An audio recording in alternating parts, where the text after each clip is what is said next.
Hi there, everyone. Welcome back to the Energy Blueprint Podcast. I'm your host, Ari Whitten, and today I have with me Dr. Joan Rosenberg, who is the author of this wonderful book, 90 Seconds to a Life You Love, How to Master Your Difficult Feelings to Cultivate Lasting Confidence, Resilience, and Authenticity, which I highly recommend. So before we even get into this, I'm going to recommend that everybody go to Amazon and get this book.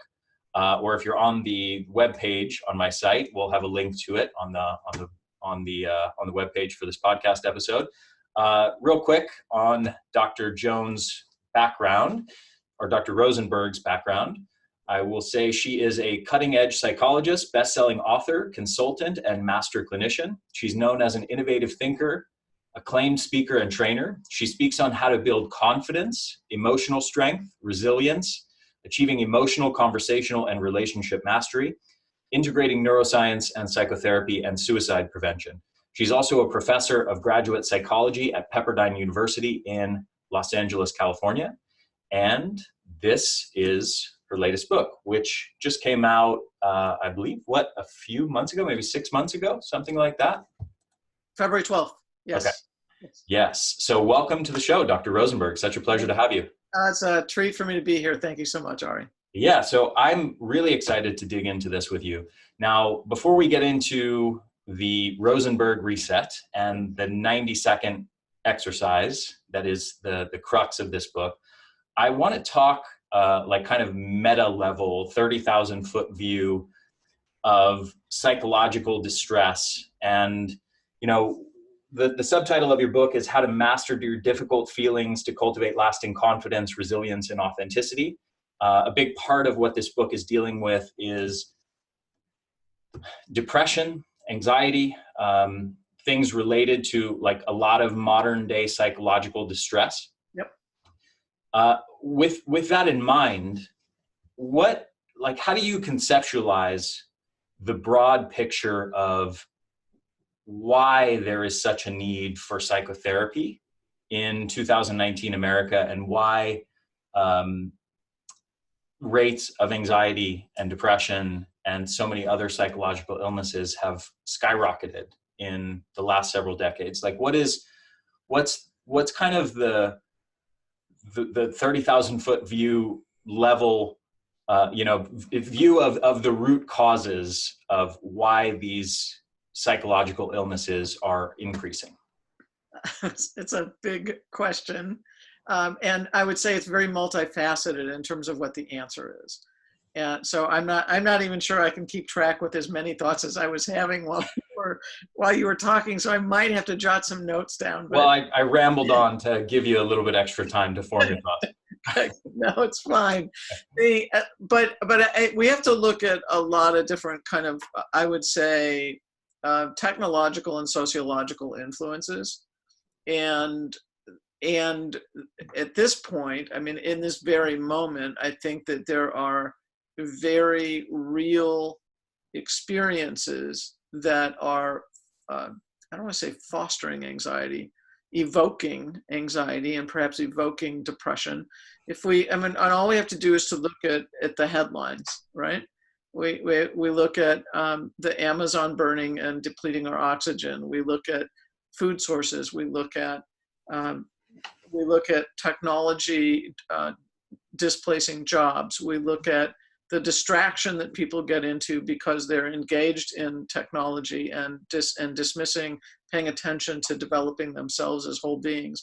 We have the disconnect of social bonds, the breakup of the family, the breakup of the community, and then the breakup, if you will, of even our face-to-face interactions. So, I mean, there's so many different things that I think contribute to your question in terms of why do we see increasing rates of anxiety and increasing rates of depression. So that, and again, I'll even highlight our current political climate is not focused on fostering a sense of safety.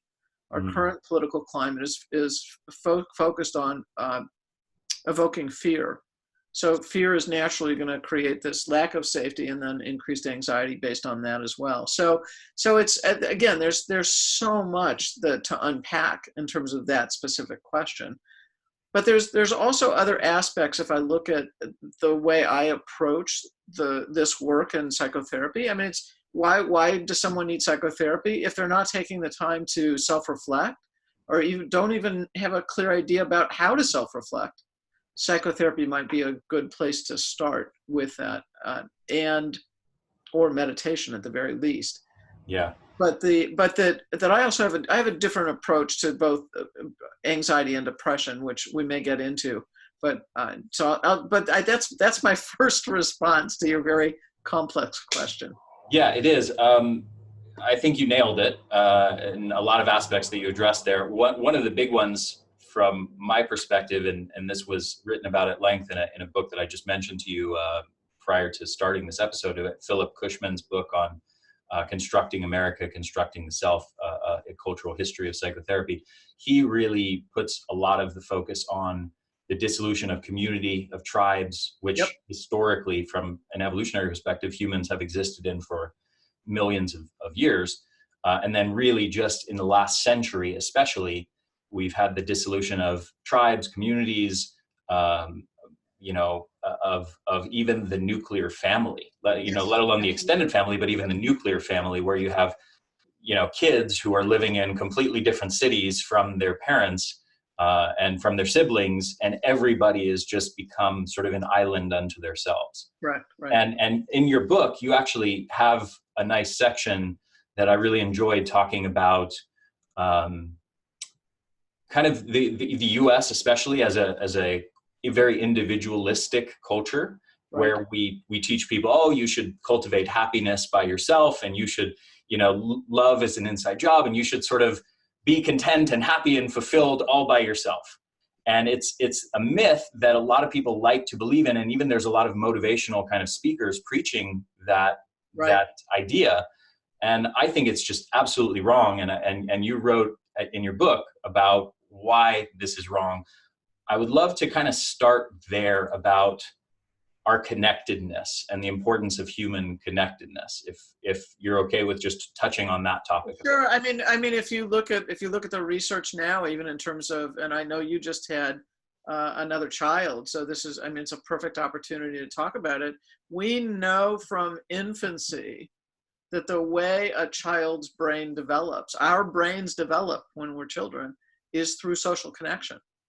It's through the social bond. So there isn't anything that's more important than to be able to have that connection with another human being. It's like part of what the psychology literature talks about when it talks about attachment is that animals will run to a place for safety, and humans run to another human for safety. Mm-hmm. Not to a place, but to a being. Mm-hmm.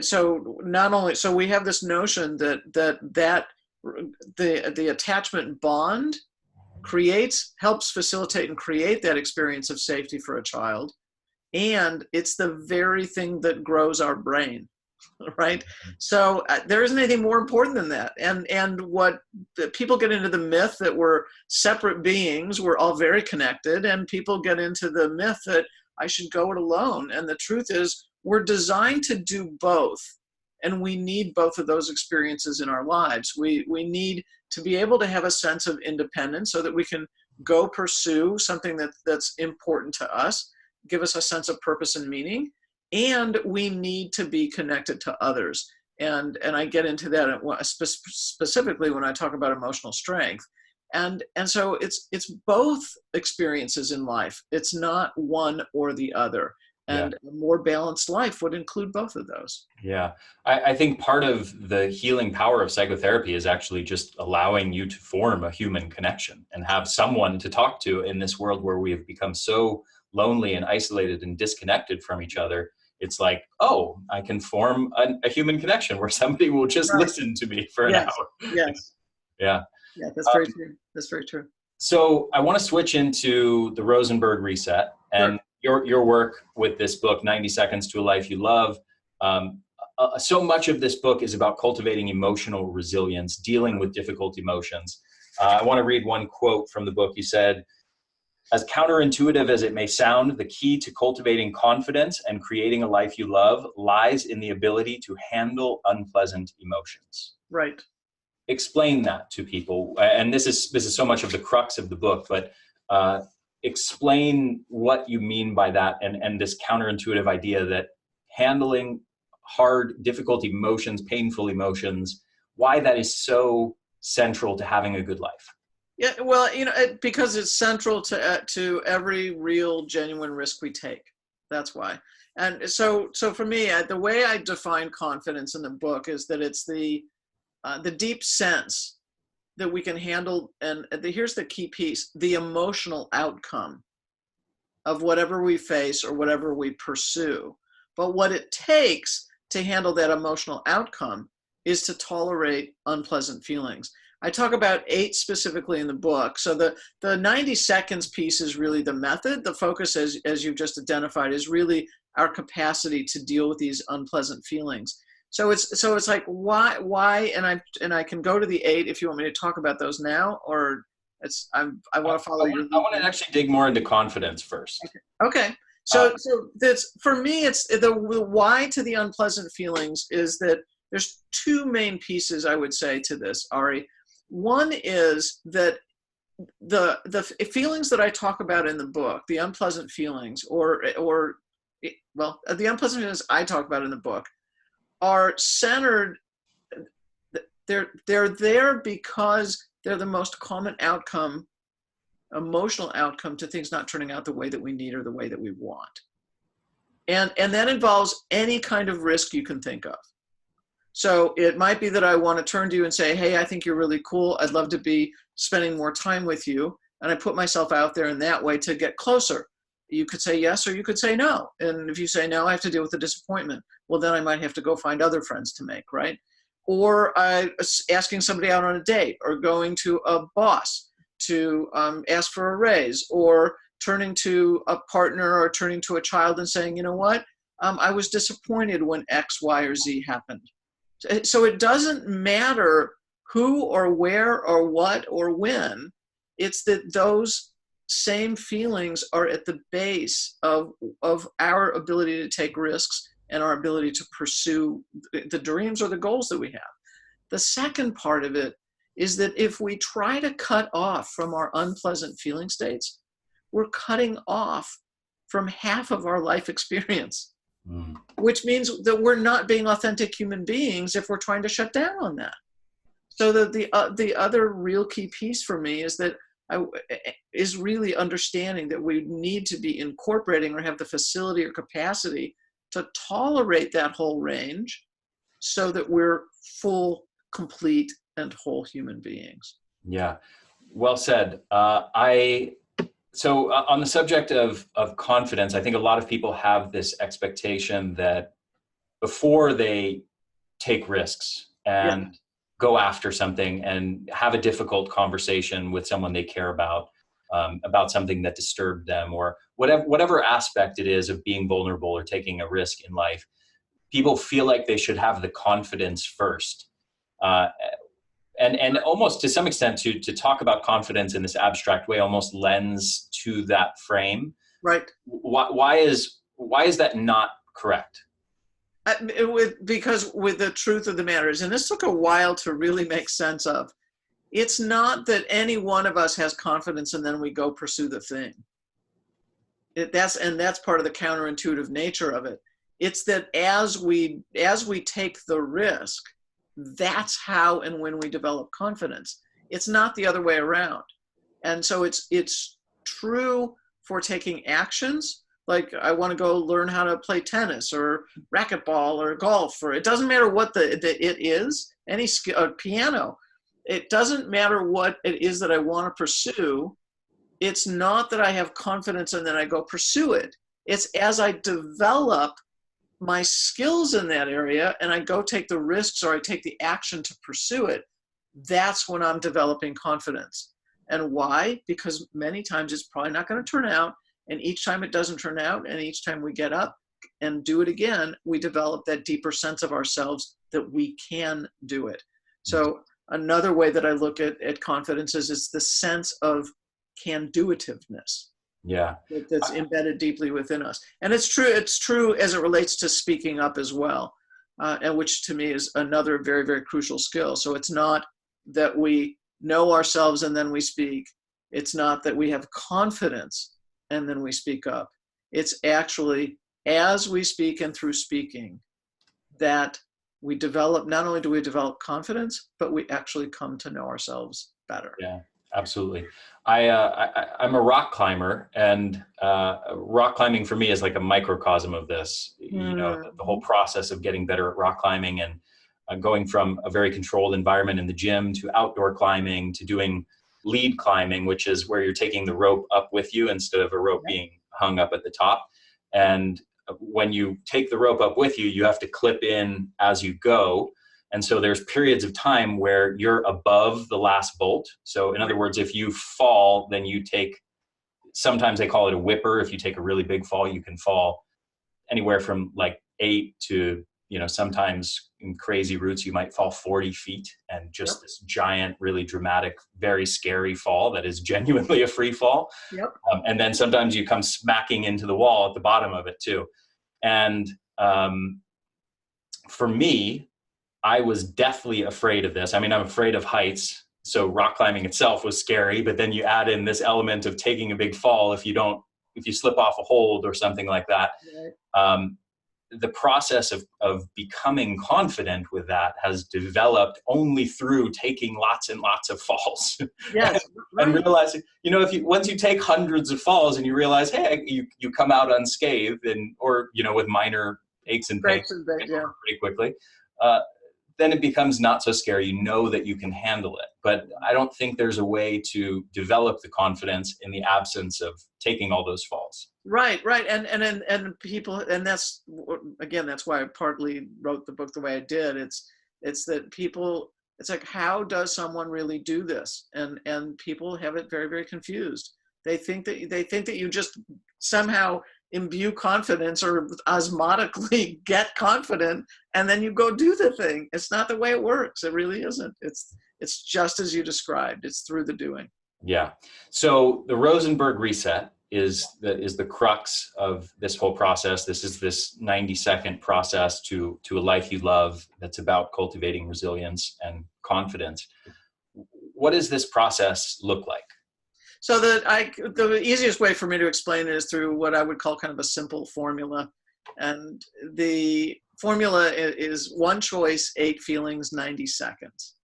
And so the 1 choice that I'm asking people to, if you will, to choose into is to choose awareness as opposed to avoidance. So it's being aware and being as aware of and in touch with as much of your moment-to-moment experience as possible.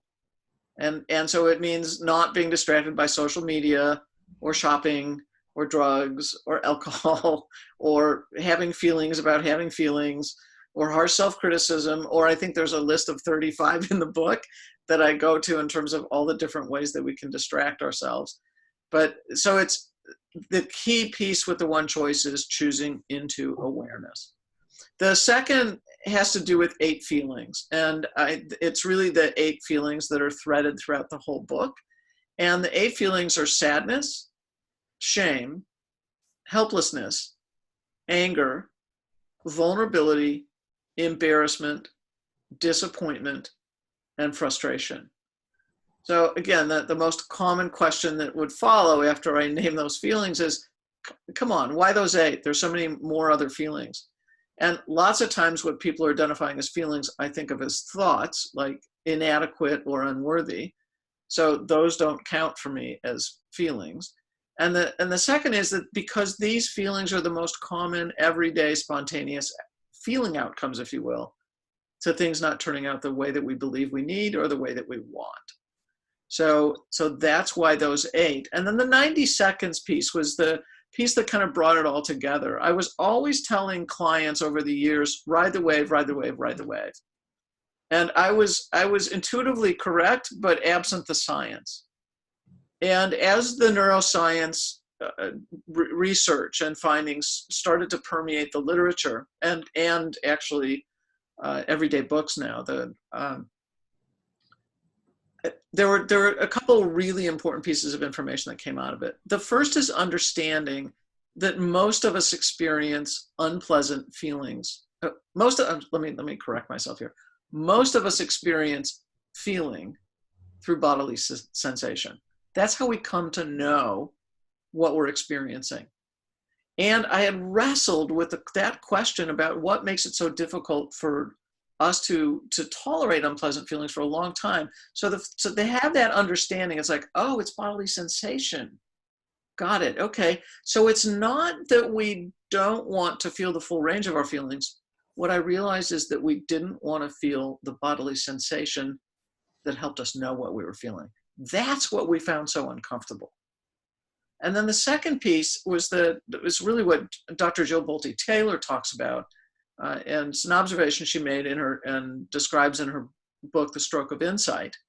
And that's that when a feeling fires off or gets triggered, that it kind of involves a rush of biochemicals into our bloodstream. And it's that rush of biochemicals that actually activate those bodily sensations. And then those same biochemicals flush out of the bloodstream in roughly 90 seconds. So if I could turn to somebody and say, hey, stay aware, understand you're just dealing with these 8 feelings, and all you have to do is to be able to ride short-lived bodily sensations to stay present to the feeling, most people would go, I can do 90 seconds, got it. And once they also understood that all it had to do was that they were trying to push away a bodily sensation, it just changed the game for so many people. Now, what happens after 90 seconds? So you do this. Let me actually rephrase. So let's say somebody is already, they perceive themselves to be stuck in anxiety or Right.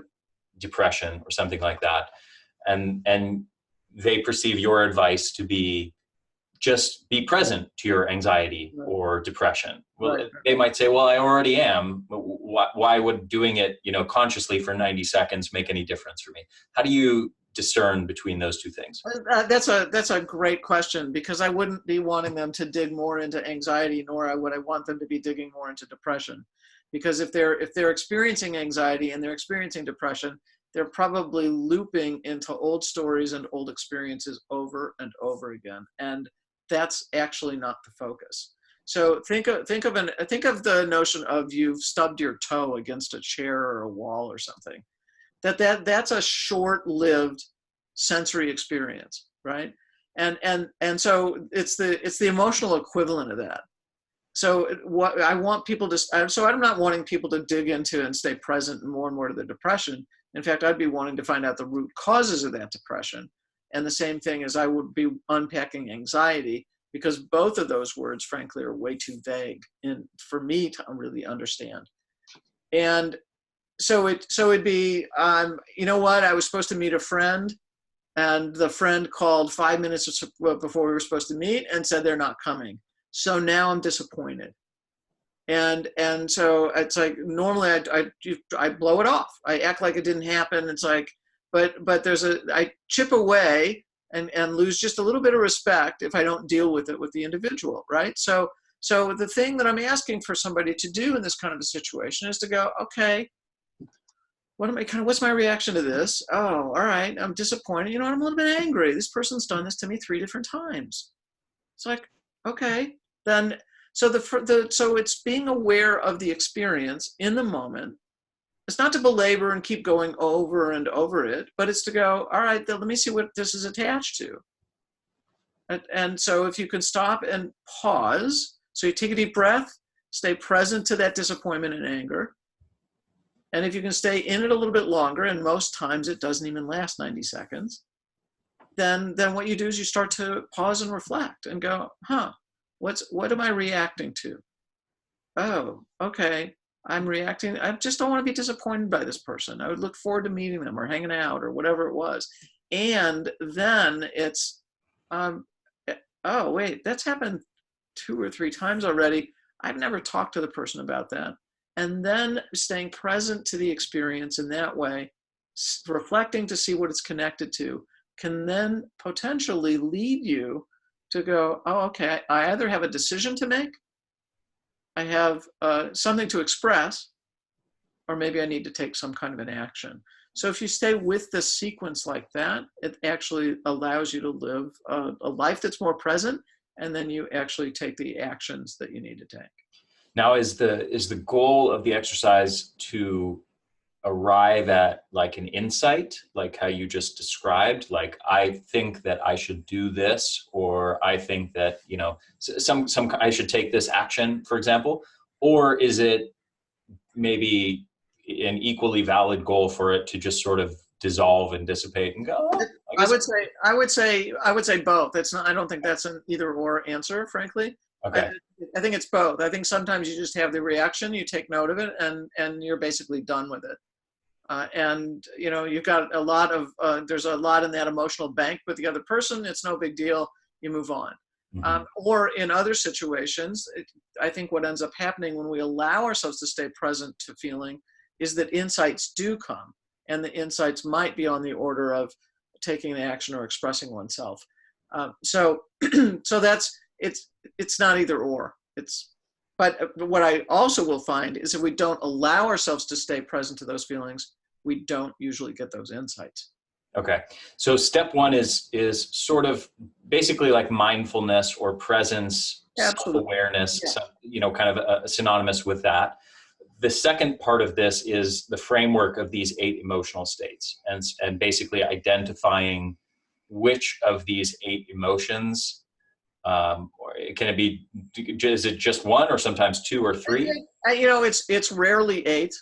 That would be a rare moment. It might be 1 to 3 at a time. If it's all 8, then you spontaneously combust. That's exactly right. But I really didn't want to talk about that in the book, so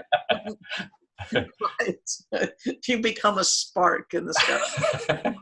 So no, it's no more than usually 2 or 3 at a time at best. So I can be sad, angry, and disappointed, for instance, all at one time, right?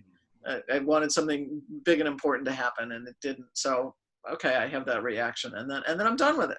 Okay, so just explain the significance again of kind of these 8 emotional states. Why this is, you're pairing that with the mindfulness aspect, the presence to this bodily sensation, right? And then going through and identifying which of the 8 emotional states are active, and then being, or sorry, maybe I introduced the body sensation too soon, but your presence, then identifying the emotional states, right? And then presence for 90 seconds to the bodily sensation. And again, what I want, some people who have a really hard time with this will say to themselves, 90 seconds, 90 seconds, 90 seconds. But it's not, again, it's to help them stay present to it when they're not practiced at that. Mm-hmm. Others just go, all right, I just have to understand this is a short-lived bodily sensation that I've typically run away from. And all right, I'm good. So this time when I have a reaction, the next time I have a reaction to something that's unpleasant, let me stop and notice. And so, oh, okay, yeah, embarrassment didn't last that long, right? You know, there's a story I tell in the book to emphasize this, where I'd talked at an event, I'd spoken on stage, talked about the process, and one man, he came up to me several hours later that day and said, I tried it, it really worked. He looked at a number of the people that were at the same event as heroes of his, but never would go up to them for fear of embarrassing himself, and just didn't want to have that experience. So when I talked about being a short-lived bodily sensation, he went, all right, I'm going to test it out. So he started to interact with people he typically avoided, wouldn't even consider going up to. And what he found, he felt vulnerable and embarrassed. But to my point, it was very short-lived. He stayed very engaged with these people. And over the process of that day and the next several days, he ended up making a whole bunch of new friends. And he actually started to create some business dealings with some of the people he engaged with. So it's like he was able to take that piece and just leverage it. And it was within hours of understanding it. Mm-hmm. So one can do that. It's just you stay present to the experience. And then if you have the opportunity, pause and reflect about it, and then see what comes. Notice what comes. If nothing does, nothing does. If it does, then now you have more information about kind of where to take it next. Mm-hmm. Now, this is a pretty simple process. However, it is like pretty much the polar opposite of what most people do when they're dealing with difficult emotions. Most people really have a hard time with difficult emotions. The last thing they want to do is consciously be present to them and think about them and sit with them. Right. Everybody is trying to distract themselves or withdraw from them or escape from them in some way. Why do you think we have such a difficult time and such maladaptive coping styles, such that the intuitive thing for most people to do is the exact opposite of what actually works? Well, again, same thing I think we've been talking about. It's uncomfortable. Mm. So, you get humiliated or, go through big disappointments in your life. And early on, you say to yourself, I'm never going to let myself experience that again. But that again is really the bodily experience of it. Mm-hmm. But it becomes the mental equivalent is the thing that you push away for years after. It's like, no, I'm not gonna open myself up to other people because I don't want to be hurt like I was hurt when I was a kid, right? So then you develop and create a life around avoiding because it feels so uncomfortable. And again, one of the things I'm trying to get across to people is we're talking about short-lived bodily sensations that end up dictating your life. There's another story in the book, Ari, where I talk about, I think I gave him the name Paul, but we were at a lunch, and he, how the pleasantries that get exchanged, what do you do? And so we're talking about that. And I started to talk about what we're talking about now. And he proceeds to tell me about an experience he had when he was a senior in high school. Loved to sing, did 2 solos at the last senior high school concert. And one of his friends comes up to him at the end of that concert and says, dude, you sang flat. Mm-hmm. Now, so 18 years old, and he felt so devastated by what his friend said to him. And he had to be in his late 60s or 70s at the time that he and I were talking. He had never sung publicly again. Wow. It's like a short-lived experience of disappointment or embarrassment, and based on one person's point of view, I might add, led to a lifetime of not doing something he loved. Yeah, I was just going to ask you. You kind of answered this question in a way that I was going to ask you, which is, how does this play out, like over the course of somebody's life, in terms of the kinds of decisions they make throughout their life, and ultimately the destiny, the life that they are living, if they develop the emotional resilience and the confidence to know that they can deal with unpleasant and difficult emotions, right, versus if they're constantly living in fear of the possibility of experiencing those emotions and then making decisions out of trying to avoid those negative emotions. What is this? And you just spoke about it with this guy's story, but can you kind of paint a picture on a practical level of like how these, absolutely. You know what? If I go back to Paul as the example of what we don't want, he took an experience in young adulthood or late adolescence, and it became something that dictated a lifetime choice. That again, if he'd stayed present to it, so let me walk both sides of it out. If he'd stayed present to it, he could have looked at the guy and said, hey, you're one opinion. He could have gone to his parents and said, was I that flat? He could have gone to his high school instructor and said, I was told I was flat. Is that true? Can I train more? And then he would have done something to use the experience to kind of carry him forward and learn from it. And then because it was that important to him, to continue to pursue the thing he loved. But the painting the picture of what it looks like when we stay present to this stuff, Ari, is that I actually like to think of it as limitless opportunity. And so if I go back to the first story, this guy who wouldn't engage with other people now was engaging and speaking up and saying things and developing connections that never existed before.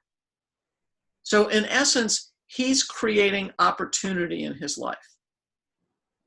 And because he's willing to take the risk and embarrass himself, or willing to take the risk and be disappointed if the person says not interested or don't want to talk to you, and he keeps taking those risks, then he's able to forge connections he would never have, say things he might never say, ask for things he might have never even considered asking for, and then get way more than he ever could have considered. Mm-hmm.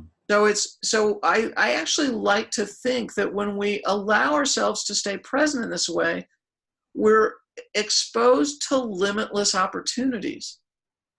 And we can't even conceive of the possibilities. Mm-hmm. Yeah, absolutely. So, I think there's, for you and I and many of our friends and colleagues who write books and do public talks and put videos online and articles online, there's actually a huge fear component in that, especially if you're putting out some novel idea. uh-huh. For example, like I did this huge literature review on adrenal fatigue, debunking the concept of adrenal fatigue. And I was really, really afraid that a lot of our friends, for example, in the mindshare community, who believe in adrenal fatigue, would be really furious at me, would come after me, would try and, say bad things about me. Right. And I actually sat on it for 6 months without publishing it because I was so afraid of the criticism. And, back in 2013 or 2014, when I published my first book, as my wife will attest to, when, I got my first negative review, the first 1-star review on a book, and every book, as people know, every book on Amazon, even the greatest works of literature, has some 5%, 2% of people that just think it's terrible and the author's a charlatan or it's an idiot or whatever else.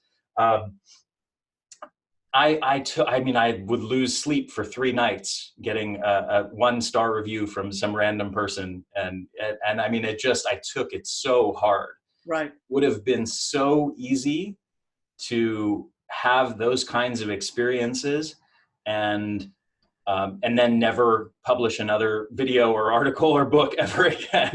Right. And I've been through that process 1,000 times now, such that I don't really care. There'll be people who comment on this interview and say, "Oh, you should have let the person talk, and you rambled on too much, or you should have asked this, or you whatever." I mean, there's always some small percentage of people who have something negative to say.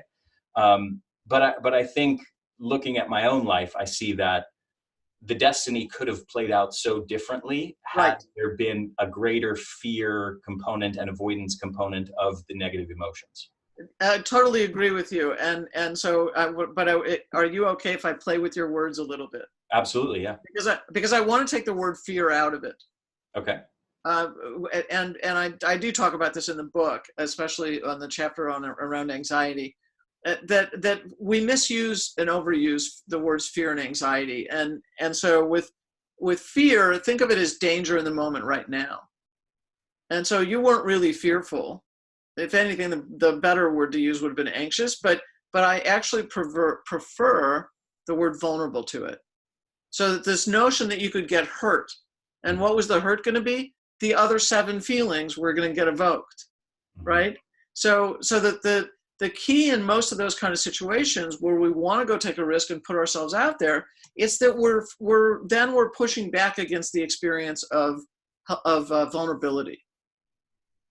And if we know that we can handle the other 7 feelings, then we can handle being vulnerable, because the outcome of things not turning out the way we want is going to be 1 or more of the other 7 feelings. So putting your work out there had to do with choosing into being vulnerable. And And then you went, I got this. Okay. All right. So somebody rates me a 1 star. Okay. Move on. Yeah. Right. Did you have to go through something similar in your own process, or was Well, it for you? yes, totally. Yes, definitely. The first place I actually started to put the work out was I did 2 TED Talks.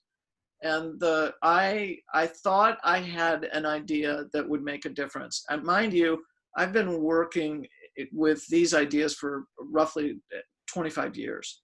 Mm-hmm. And as certainly as the neuroscience research came out, and it just increased kind of my understanding, and other thoughts came to me in terms of how to approach what I've developed. But the first formal place I put it out to the mass public was in that first TED Talk. And I'm, it's been nearing 3 years, but I'm also nearing $1 million, and I would like that. I'm nearing 1 million views. I'm headed in that direction at this point. So for me, the important point there is that I thought the message was important, and then the way that people are responding to it seems to acknowledge that. So I didn't know how people would respond, and the same thing with the book, frankly. It's like it was the first time that somebody was going to bear witness to the extensiveness of what I'd been thinking about for across these 25 years. And again, so I was totally vulnerable to put myself out there. I had no idea how the book would land. Yeah. And I know people that I've met who have done a little bit of work publicly, who have literally shut down, who have stopped their YouTube channel, stopped publishing articles, stopped publishing books, because the negative emotional experience of the blowback is so intense that Right. they literally stop and they go do something else. I also have my older brother, who's a chiropractor, who is an amazing pain expert, who's coming out with his own program on helping people with chronic pain problems.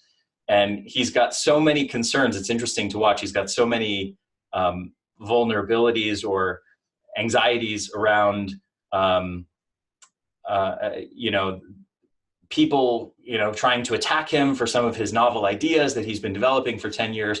And I'm like, just focus on the people you're going to help. Don't worry about, the people who are going to try to attack you for this or that.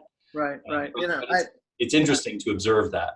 Yeah, no, and I remember what JJ had said many years ago in this regard. She said, if you start to experience the attack, that just know that you've kind of landed. You're on your way. You've made it, yeah. So it's I always try to keep that in mind, that somebody's always going to be pushing back. That doesn't mean that the idea is bad. Mm-hmm. But that person is not being served for whatever reason. Just keep on going. Yeah. Now you've got a term in your book or phrase that you've trademarked called soulful depression. Right. Explain what that is. Now this goes back to the 25 years. So what I did is I drew a diagram, which actually does not show anywhere in the book. And I drew that roughly 25 years ago. And there were 2 paths to it. And one took people down a path of disconnection, if you will, and the other took people down the path of connection. So you can think of one as the path to confidence, resilience, and authenticity, or self-esteem, that kind of an idea. The other path led to what I would call soulful depression. So the way I think about soulful depression is it's someone's experience of they're depressed, if you will, because they're cut off from themselves. So what starts is that it starts through disconnecting or distracting. So the things I mentioned early on, people might drink, they might use drugs, they might shop, they might use social media, they might harsh self-criticism. Again, I could go down the list, but there's countless different ways for us to stay disconnected from ourselves. And that's the starting point. So when something happens, rather than doing what I call knowing what we know, which is staying present to the experience, we try not to know what we know. Mm. And that starts us then we could distract and disconnect, and that starts us down the path of soulful depression. If that continues, what ends up happening is I will notice people describe experiencing more anxiety, They'll feel like they have less control or they're out of control. They'll feel more vulnerable, and they'll often describe bodily symptoms. Because the what's not getting them to what Mary Morrissey loves to say, what's not getting emotionalized is getting physicalized. So now they're complaining of neck aches or stomach aches or whatever it might be. Then the next part of it is that people are one of the unique capacities of us as human beings is our ability to observe what we're thinking and to observe what we're feeling. So the idea of metacognition. And so that at this point, people are so cut off that they can't really experience what they would normally experience. So if they would normally feel sad in a situation, they know that they might be sad, but they can't feel the sadness. And then they start to describe feeling kind of dead or empty inside or numb or that sort of thing. And really, that's the point of soulful depression. So now they're describing being depressed, they're empty, they can't connect with others, they don't feel connected to themselves. And frankly, I think that a lot of what we experience broadly speaking, not just in the United States, what gets described as clinical depression, if I were a betting person, I would bet that most of it is actually soulful depression and not any kind of biological depression at all. So it's a kind of a big leap. So I'm not dismissing biological or clinical depression. Yeah. But that I really think that most of what people come in describing as depression and describing as anxiety is actually more of this soulful disconnect. Mm-hmm. Now, you've also alluded to the idea that you think of anxiety differently than most people do. Right, and right. You deal with it, you treat it differently than most people do. I do. I don't. So we talked about fear a few moments back. If we were to follow a sequence with this, rather than using fear, which is again danger in the moment right now, the most logical next choice would probably be to say I'm anxious, which would be frankly much more accurate. And psychology tends to describe anxiety as diffuse apprehension of the future. And it's like, okay, I'm anticipating some bad event to occur and then a bad result to that bad event. So, okay, fairly accurate, except it's one-sided, and that's not such a good thing. That's faulty thinking.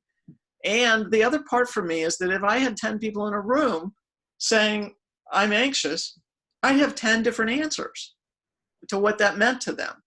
So what I found is that I had to really break that down. And anxiety then is way too vague a word. And more often than not, what people meant is that they were vulnerable as opposed to anxious. And if it wasn't vulnerability, then it was one or more of the other 7 feelings. And so the two really key ways that I tend to look at anxiety, and there's more stuff there too, but the simplest way to describe it is that anxiety is a cover, like an umbrella, over the 8 unpleasant feelings. Or another way to look at it is that that anxiety is unexperienced and unexpressed feeling. So in this way of conceptualizing anxiety, how does that lead to a way of dealing with it that's different from how most people deal with it? And what do you recommend for people that are sort of overwhelmed with anxiety on a regular basis? First thing I would do is have them ask themselves, how well do I deal with unpleasant feelings? Do I really allow myself to lean into them, to embrace them, feel them, move through them, whatever it is? So be really honest. How well do you deal with unpleasant feelings? The second thing I would do is to then have you ask yourself, if all the words for anxiety were taken away from you, and fear, anything that smacked of fear or anxiety were taken away from you, what would you really be feeling? And if you're at a loss of what to consider, start with the 8 feelings that I talk about. And my hunch is that more often than not, it's going to come down to 1 or more of those 8.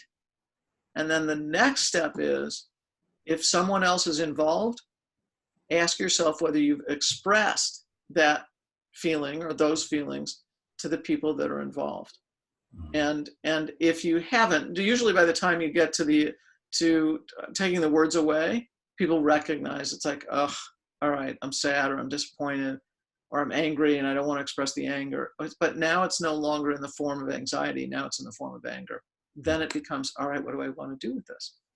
So it's those, if they just take those 2 to 4 steps, it can potentially change their experience dramatically. Yeah. You also talk about the concept of disguised grief. Yes. What is that all about, and how does this fit into this conceptual framework that you're building out here?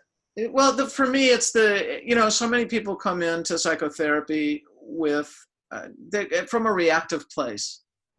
And for me, it was understanding, first of all, that if somebody stayed in psychotherapy for any length of time, meaning over months as opposed to 4 or 5 sessions, months or years, that really what psychotherapy was a grieving process. But it was hidden. It's like we don't typically understand that.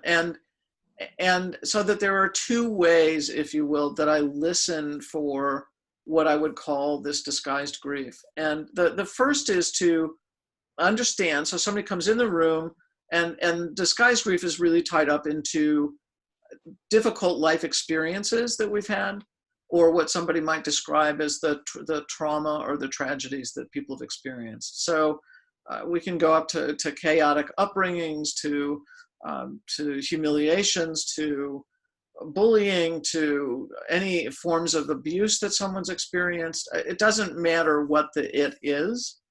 It has to do with dealing with those kinds of life challenges and life experiences.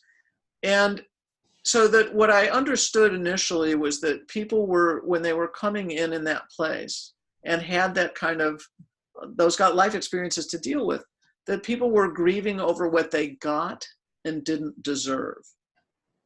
So that's all the bad stuff, the abuse, the chaos, the inconsistency, all those different kinds of things. They were also grieving over what they deserved and didn't get.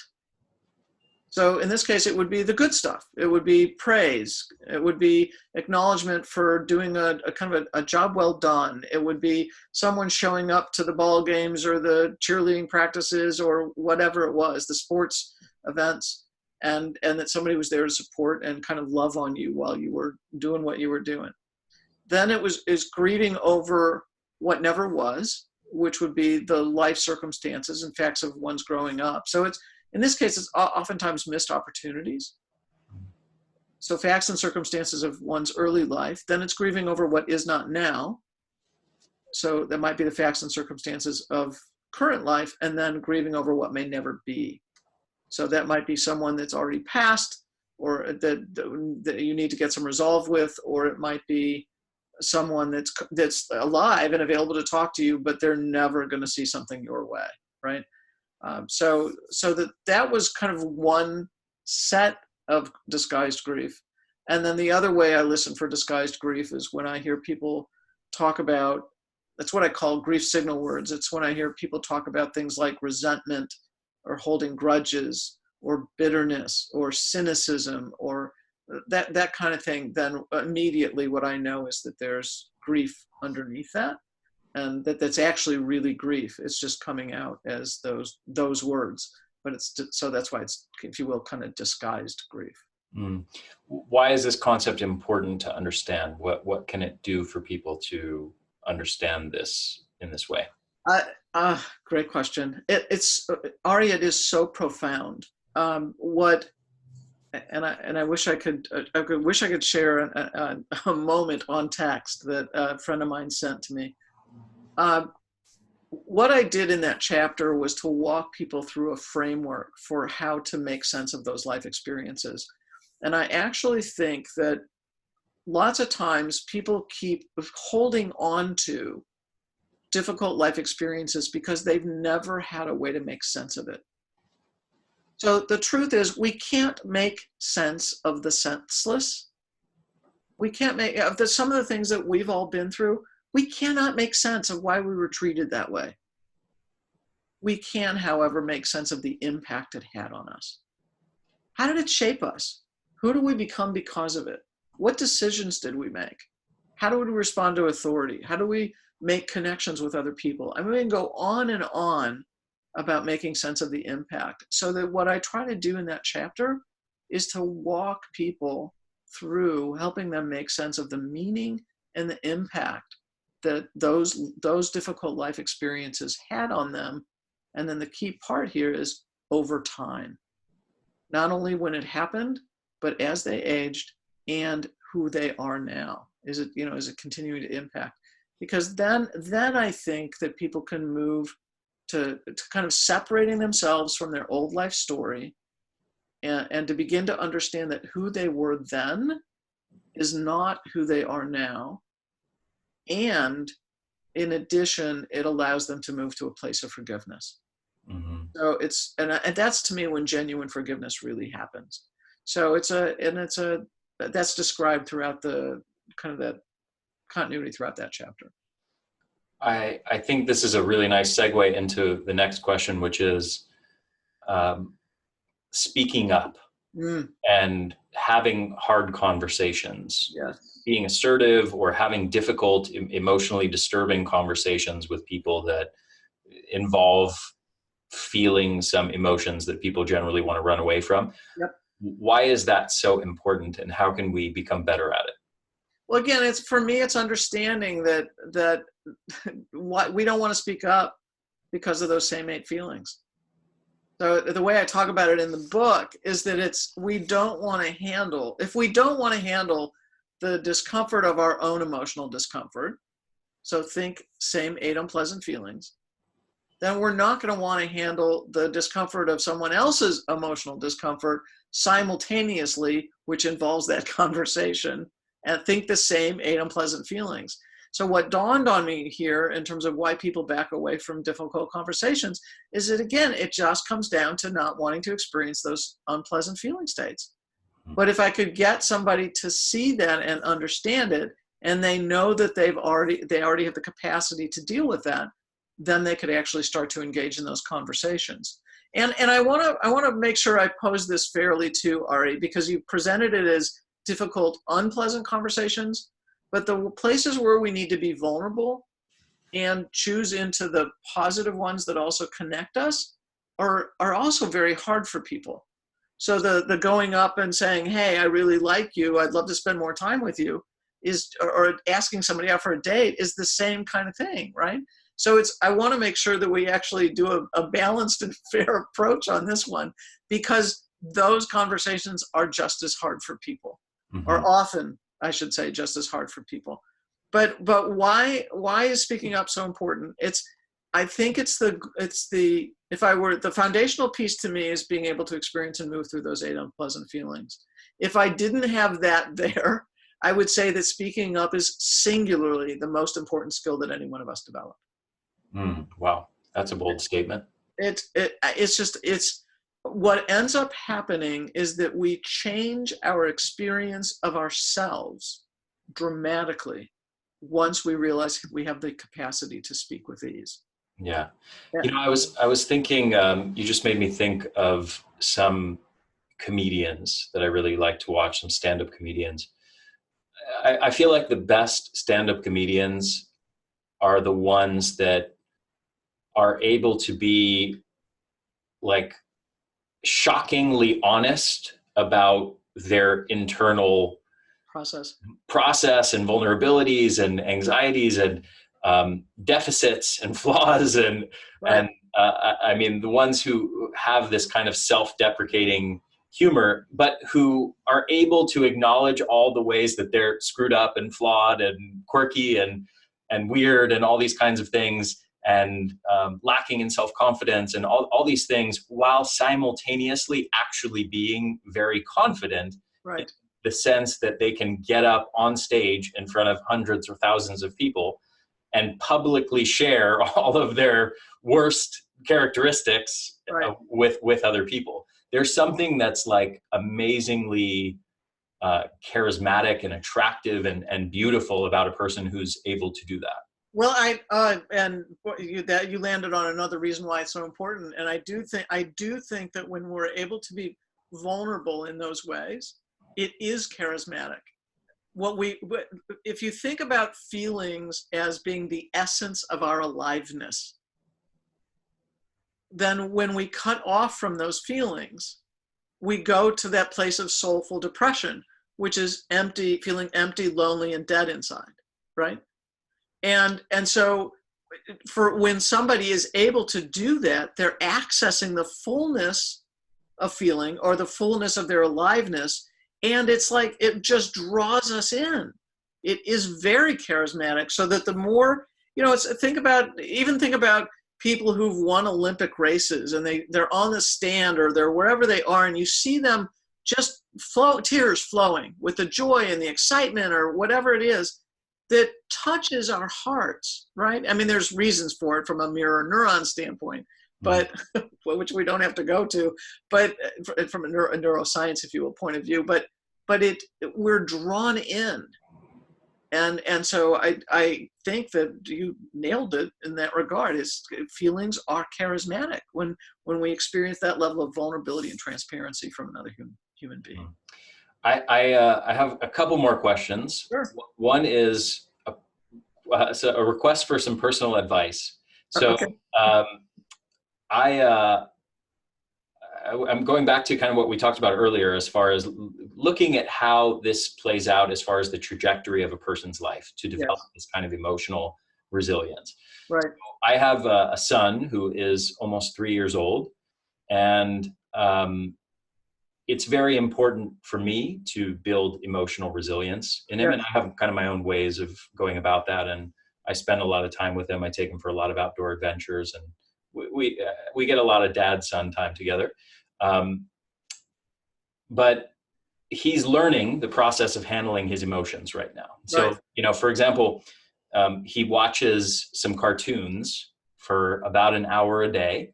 And I'm working with him now on being able to say, okay, 10 more minutes of cartoon, and then we're going to turn it off. Do you understand? And I'm trying to get him to understand and prepare him psychologically for the fact that it will be turned off, and for him to be able to accept that. Right. What's happening now is he'll say, yes, I understand. And then I say, okay, it's been 10 minutes. Can you turn it off? And I don't go turn it off. I don't just shut it down and say, no more cartoons. Right. I say, it's been 10 minutes. Can you please turn it off now? And he'll go politely, calmly turn it off, and then he'll press the button and turn it off, and then he'll fall down and start crying. Right. I want to watch more Super Wings or whatever the cartoon is. Right. And then I'll sit with him and I'll say, what's going on, buddy? But we just talked about it's only going to be 10 more minutes. It's been 10 minutes. We watched it for 10 minutes, and now we got to go, have your bath and prepare for bed. Right. Now, it may be just the case that it's too young to really teach a kid this kind of emotional resilience, but I'm just curious if you have any strategy or way that you think would be effective for me to start cultivating more of that with him. Oh my God, there's a ton of things that you can do. I mean, it's what you want is to teach children as they're growing up frustration tolerance. So it's the ability to handle the disappointments and the sadnesses and the things that make us angry or embarrassed in life. You want to help a child be able to handle that stuff. So this is a disappointment, right? No, I want more. And because if you don't do that when they're in childhood, then those are the people I see in my office. Mm-hmm. Because now they have to learn frustration tolerance in their 20s and their 30s, and it's a whole heck of a lot harder. Mm-hmm. Cognitively not, but emotionally, it's often harder for people. So part of it is starting to provide language for the experience. So if he's, start to use words like sad or disappointed, so what the child begins to do is to associate, if you will, what they're going through. It's like the falling down and I'm kicking my heels and whatever it is. That those are words that get again as accurately as you can to what you think he's experiencing, whether he's sad or he's disappointed or he's angry, he's frustrated, whatever it might be. To start to use language to help him associate the experience with the word, mm-hmm. So that as he gets older, when he's in situations that create this or evoke the same kind of reaction, that he's going to be able to go, well, that made me really frustrated, right? As opposed to him acting it out. So that's a developmental thing. So for me, one of the foundational pieces of helping somebody develop resilience has to do with, again, being able to experience and move through those 8 feelings. Another thing that has to do with resilience that is hugely important is attitude development. The beliefs that you inculcate in a child or help them grab onto.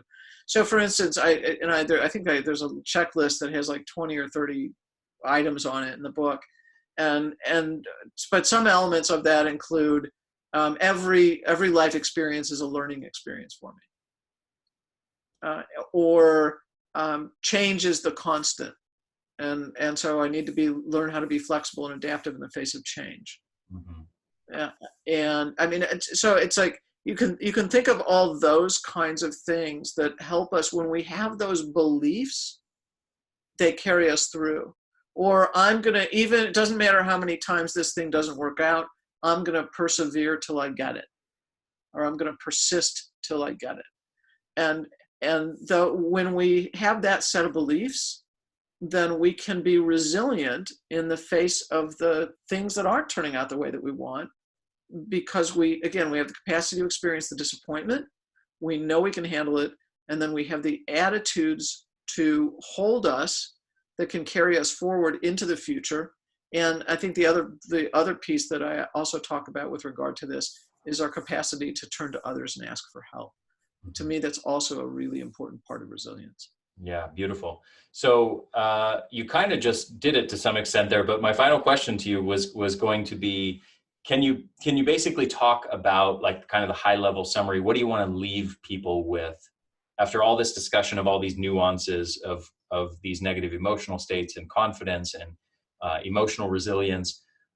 What is sort of the key idea or few ideas that you want to leave people with? I'll do it as a premise, and then I'll highlight a couple points. Think of the premise of the book as being, if you can experience and move through one or more, so the emphasis is on the more here, one or more 90-second bodily sensation waves of one or more of 8 unpleasant feelings, you can go pursue anything you want in life. That's kind of the premise, if you will, that's hidden underneath the book. I talk about it in places, but I probably don't talk about it quite in that way. Yeah. So what becomes super important here? Your obviously foundational piece, your ability or your capacity, I don't want to call it an ability, your capacity to experience and move through those 8 unpleasant feelings. That's bottom line number 1. Second, learn how to ask for help. Crucial. To me, it's a part of emotional strength, and we don't do life alone. It's like where none of us succeeds alone. And if we can understand what we were talking about at the very beginning, that our success in life really and our well-being is entirely tied to connections with others. Learning how to ask for help and letting people be there for you is a crucial second piece. Third piece would be learn how to speak up. Again, takes us back to the same 8 unpleasant feelings. And that would be also crucial. We talked a little bit less about kind of the faulty thinking or how to get your thinking right. But again, even if we go with the resilience piece, then it would be hold the kind of attitudes that allow you to choose to take you forward into the future and help you. If confidence is the can-do-itiveness, then think of resilience as the stick-to-itiveness. Mm-hmm. And so then it would be holding those kind of beliefs that allow people to move forward into the future. Beautiful. I love it. Dr. Rosenberg, thank you so much for sharing your wisdom with my audience. I've really, really enjoyed this interview, especially the personal advice about my son there. Yes. No, in all seriousness, it was all amazing content. I think my audience is going to love this and find it extremely useful. For everybody listening, again, I highly, highly, highly recommend, and you're probably sold on it already, so it's probably redundant for me to even say this, but I'm going to say it anyway. go to Amazon, get yourself a copy of this book, 90 Seconds to a Life You Love, How to Master Your Difficult Feelings to Cultivate Lasting Confidence, Resilience, and Authenticity. Do it. Just go on Amazon and do yourself and everybody you're in a relationship with, your partner, your friends, your family, your kids, do them all a favor by learning this skill. Dr. Rosenberg, thank you again. And I hope to have you on again and continue this conversation. I would love that. I'm honored, Ari, and I'm in line with you. It was a great conversation.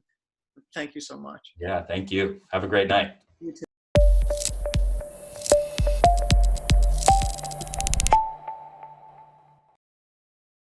Hey there, this is Ari again. One more quick thing before you go. Just make sure to subscribe to our YouTube channel, The Energy Blueprint, and also make sure to subscribe to this podcast on your favorite podcast platform, whether that's iTunes or Stitcher or anything else. I hope you guys enjoyed this interview, and I will see you again next week.